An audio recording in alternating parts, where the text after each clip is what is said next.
दर्शकों नमस्कार, राम राम, जय श्री राम और जय माता दी। मैं हूँ अश्विनी मल्होत्रा और आप देख रहे हैं अपना पसंदीदा न्यूज चैनल जम्मू तर्कश। रोजाना की तरह सुबह का वक्त और कुछ चुनिंदा समाचार। तो चलिए पहले समाचार सुन ही लेते हैं। पहला समाचार यह है दर्शकों कि हिंदुस्तान का एक 54 वर्ष का बच्चा भारत का प्रधानमंत्री बनना चाहता है।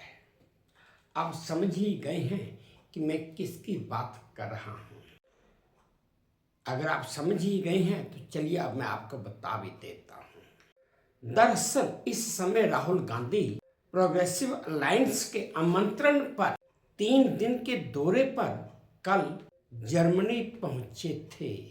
वहां राहुल गांधी ने म्यूनिख स्थित ऑटोमोबाइल कंपनी BMW के मुख्यालय का दौरा किया। दौरा करने के बाद राहुल गांधी ने कहा कि मैन्युफैक्चरिंग मजबूत अर्थव्यवस्थाओं की रीढ़ होती है, पर दुर्भाग्य से भारत में मैन्युफैक्चरिंग में गिरावट आ रही है। विकास को तेज करने के लिए हमें ज़्यादा से ज़्यादा उत्पादन करना होगा। मैन्युफैक्चरिंग का इकोनॉमिक सिस्टम बनाना होगा। दर्शकों, जिस नेता को ये ही नहीं पता कि अगर अपने पेट के आगे से अपनी कमीज जितनी उठाई जाएगी, अपना ही पेट उतना नंगा होगा, किसी और का नहीं, वो भारत का प्रधानमंत्री बनने का ख्वाब देख रहा है। अब अगला समाचार भी दर्शकों कांग्रेस पार्टी से ही है।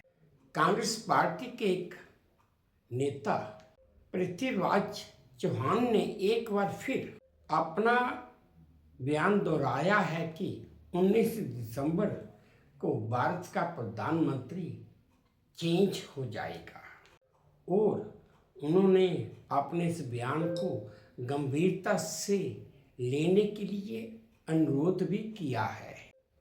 उन्होंने दावा किया कि अमेरिका में 19 दिसंबर को एक नया कानून लागू किया जाएगा, जिसकी वजह से कई प्रमुख हस्तियों के नाम सामने आ सकते हैं और इसका असर भारत पर भी पड़ेगा और प्रधानमंत्री बदल सकते हैं। जल्द ही एक मराठी नेता भारत का प्रधानमंत्री बनेगा। अब अगला समाचार भी दर्शकों फिर से कांग्रेस पार्टी से ही है। महाराष्ट्र के पूर्व मुख्यमंत्री और कांग्रेस नेता पृथ्वीराज चौहान ने अब ऑपरेशन सिंदूर पर एक बहुत बड़ा विवादित बयान दिया है। उन्होंने कहा है कि 7 मई को पहले ही दिन आधे घंटे की हवाई लड़ाई में ही भारत पाकिस्तान से हार गया था। एयरफोर्स पूरी तरह से ग्राउंडेड थी। अगर ग्वालियर, बठिंडा या सिरसा से कोई विमान उड़ान बढ़ता तो पाकिस्तान द्वारा मार गिराने की ज़्यादा संभावना थी। उन्होंने आरोप लगाया कि ऑपरेशन सिंदूर की पूरी सच्चाई देश के सामने लाई ही नहीं गई। दर्शकों, समझ ही नहीं आता कि कांग्रेस पार्टी ऐसे नेताओं के सिर पर बैठकर राहुल गांधी को भारत का प्रधानमंत्री बनाना चाहती है। न जाने वो किस जन्म में भारत के प्रधानमंत्री बनेंगे। दर्शकों, अगला समाचार भी है और एक जानकारी भी है। कई बार दर्शकों हम अपने आसपास में ऐसी कई चीज़ें देखते हैं जिनका असल में हमें हिंदी में उसका अर्थ या मतलब पता ही नहीं होता है। आज मैं वही सवाल आपसे करने भी जा रहा हूँ और आपको बताऊँगा भी। हम रेलवे स्टेशन जाते हैं, बस स्टैंड जाते हैं, क्या आप बता सकते हैं कि रेलवे स्टेशन को हिंदी में क्या कहते हैं? और तो और आजकल हमारे भारत में मेट्रो स्टेशन का नाम बड़ा प्रचलन में है। हम मेट्रो स्टेशन को हिंदी में क्या कहते हैं ये भी किसी को नहीं पता। रेलवे स्टेशन को हिंदी में क्या कहते हैं ये भी नहीं किसी को पता। अगर नहीं पता है तो दर्शक मैं बता देता हूँ कि रेलवे स्टेशन को हिंदी में लोपथगामिनी विराम बिंदु या लोपथगामिनी विश्राम स्थल कहा जाता है। रेलवे स्टेशन को रेलगाड़ी का पड़ाव स्थल या बकबक अड्डा भी कहा जाता है। अगला समाचार भी है दर्शकों और एक जानकारी भी है। जैसे दुनिया में बहुत सी जनजातियां रहती हैं, हर जाति का रखाव अलग अलग तरह से है और उनके तौर तरीके और परंपराएं भी अलग अलग हैं। आज मैं आपको एक ऐसी जनजाति के बारे में बता रहा हूँ जो मुर्दों की राख का सूप बनाकर पीती है। दरअसल वेनेजुएला और ब्राजील के सीमावर्ती इलाकों में रहने वाली यानोमामी जनजाति के लोग मुर्दों की राख का सूप पीते हैं। ये जनजाति किसी की मौत होने पर शव को जंगल में पत्तों और लकड़ियों से ढक कर रख देती है और फिर 1 महीने के बाद जब शरीर प्राकृतिक रूप से बदल चुका होता है तो शव को जलाकर राख को सूप में मिलाकर पूरा परिवार समेत पीता है।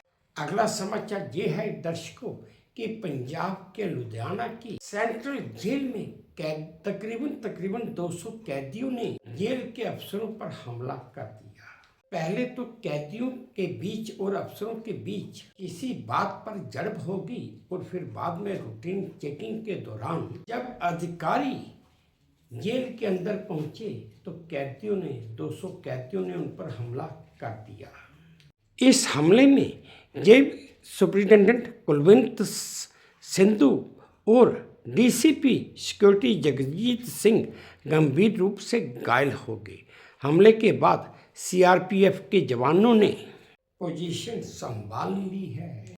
अगला समाचार यह है दर्शकों कि रूस का एक मिलिट्री ट्रांसपोर्ट एयरक्राफ्ट हवा में ही उड़ते हुए 2 हिस्सों में क्रैश हो गया, टूटकर क्रैश हो गया और जिसमें 7 लोगों की मृत्यु भी हो गई। इस हादसे का एक खौफनाक वीडियो भी सामने आया है और जिसमें साफ साफ दिखाई दे रहा है कि AN-22 military aircraft test flight के दौरान 2 हिस्सों में टूटकर एक जलाशय में गिरता है।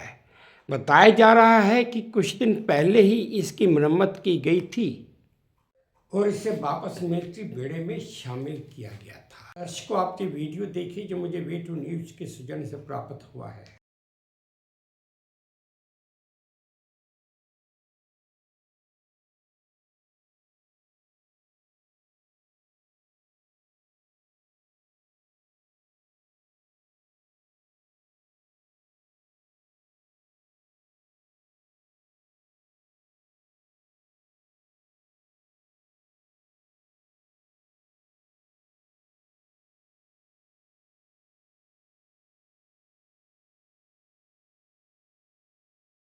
अगला समाचार यह है दर्शकों की गोवा के night club बेचवाई Romeo Lane Angadi कांड में मुख्य आरोपी सौरभ लूथरा और गौरव लूथरा को कल गोवा पुलिस गोवा ले गई।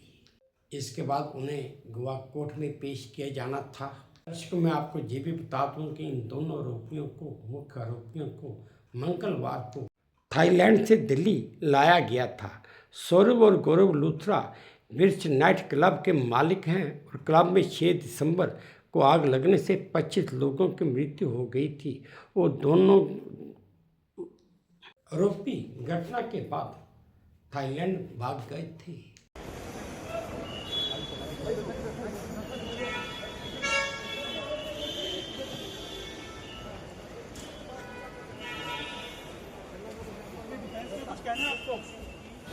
लूथरा कुछ कहना है?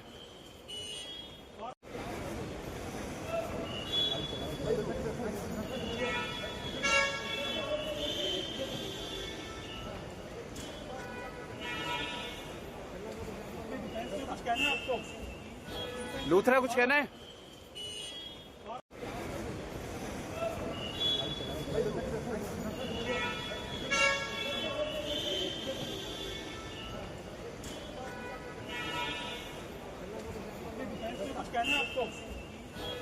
अगला समाचार दर्शकों पाकिस्तान से है। पाकिस्तान के अडियाला जेल के बाहर पीटीआई समर्थकों पर केमिकल मिले पानी की बौछार की गई है। दरअसल पीटीआई चीफ इमरान खान पाकिस्तान के पूर्व प्रधानमंत्री अडयाला जेल में बंद हैं। ऐसे में उनकी बहनें और समर्थक इमरान खान से मिलने की मांग को लेकर जेल के बाहर सरकार और सेना के खिलाफ प्रदर्शन कर रहे हैं।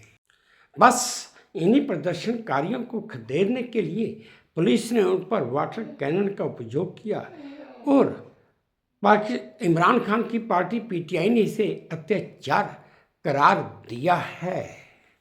दर्शकों, आप ये वीडियो देखिए जो मुझे वे2 न्यूज के सौजन्य से प्राप्त हुआ है। ये पानी फेंक दिया गया और ये प्रेशर के साथ ये भगा दिया। ये देखे कारकुनों पे सीधी पानी वाटर कैनन से फेंका जा रहा है प्रेशर के साथ। अगला समाचार यह है दर्शकों की राजस्थान के शेखावटी अंचल में बढ़ते प्रदूषण और ठंड के बीच मंदिरों में अब भगवान को भी मास्क पहनाया गया है। सीकर के श्री कल्याण धाम और राधा दामोदर मंदिर सहित कई मंदिरों में भगवान की मूर्तियों को स्वेटर, शाल और कंबल समेत उन्हें वस्त्र पहनाए गए हैं। इसके अलावा भगवान को ठंड से बचाने के लिए हीटर भी लगाए गए हैं। दर्शकों, ये एक अनोखी पहल है। दर्शकों, आज का आखिरी चुनिंदा समाचार ये है कि भारत भूटान सीमा पर स्थित अमार गांव में रहने वाला हर शख्स का कद 4 फीट से कम है ना एक अजीब बात। दरअसल इस गांव को सन 2011 में एक कलाकार ने बोने लोगों के लिए बसाया था। इस गांव में कोई अपनी मर्जी से आया है तो किसी को उसके परिवार वाले छोड़ गए हैं। अलग अलग जगहों से आए छोटे कद के लोग अब इस गांव में एक परिवार की तरह जहां रह रहे हैं। नेशनल स्कूल ऑफ ड्रामा से ग्रेजुएट पवित्र राबा ने ये गांव बसाया है, जहां रहने वाले उन्हें अपना सरदार मानते हैं और एक परिवार की तरह रहते हैं। दर्शकों, ये थे आज के कुछ चुनिंदा समाचार जो मैंने आप सबके साथ साझा किए। उम्मीद करता हूँ आपको ठीक लगे होंगे। अगर ठीक लगे हैं तो मेरी वही प्रार्थना कि प्लीज़ मेरे इस चैनल को लाइक कर दीजिए, शेयर कर दीजिए और सब्सक्राइब भी कर दीजिए। और हाँ, अपने कमेंट्स मेरे कमेंट बॉक्स में ज़रूर डालिए ताकि मैं उन्हें भी ध्यान से पढ़ सकूं। बस अब इसी उम्मीद के साथ आप सबसे विदा लेता हूं कि आप अपना भी ध्यान रखेंगे, अपने देश का भी ध्यान रखेंगे। जय भारत, तो धन्यवाद।